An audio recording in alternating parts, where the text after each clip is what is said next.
Ikinagulat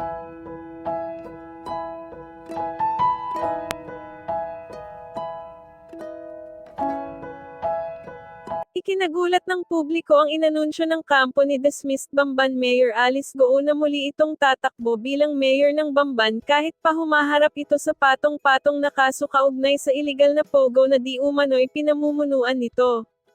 Maging ang ilang senador ay hindi din makapaniwala matapos umanong maghain ng COC si Alice Goo. Narito panoorin ang kanilang naging reaksyon. Dito sa Senate. Kailangan pinupukok talaga. Sumugip sa PSA. Minsan parang silang pagong talaga. So, balak like sa PSA, do you intend to, Pukpok. how long? Sa pagsasabihin nyo o sa hearing or? Una, good suggestion. Padala naman nyo sa PSA yung aming joint resolution ni Senator Tulfo. PSA, DFA. Tama? Akong susulat.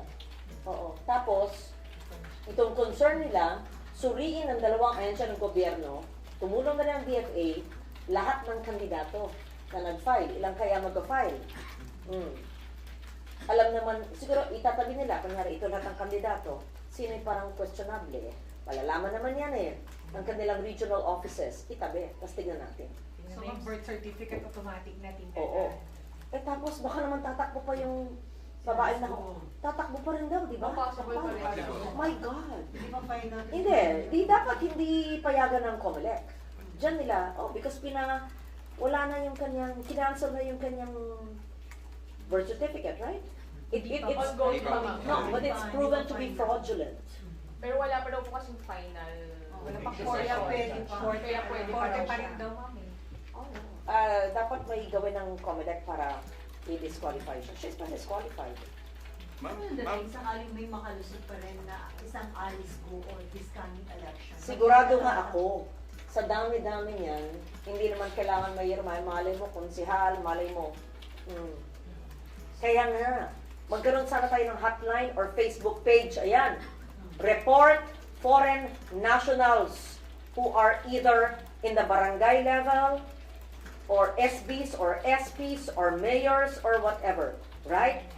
Report. Ilagay mo yung kilala mo, kapitbahay mo.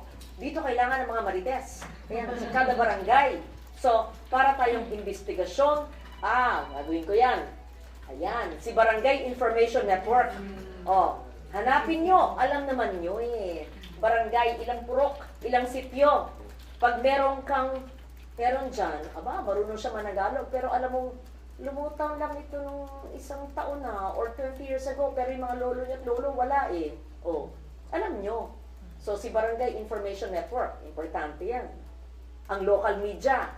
Diba? Mga butante. Magawa kayo ng Facebook page. Tayo na nga. Yan. Diba? Report foreign nationals who are masquerading as Filipinos. Naku, masaya yan. So, may mga butante rin. Teka, ay mag-Facebook live pala, diba?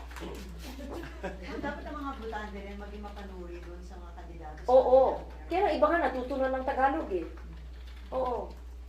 Tapos siguro, tumutulong sa mahirap. Maraming pera dahil illegal ang kanilang source. Right? At saka hindi naman yan kung ilang taon lang eh. 20 years na. 10 years. Kaya nga eh, talagang nabibili. Hindi pwedeng mabili ang ilang mga grupo sa mga ahensya ng gobyerno. Yun nga sinabi ko, napasok na tayo ng sindikato. Dati ang gobyerno, ang proteksyon, laban sa sindikato. Ang sindikato dati ay nasa labas, nagatago, uhulihin. Napasukan na nga tayo. They're in our midst. That's a national security issue.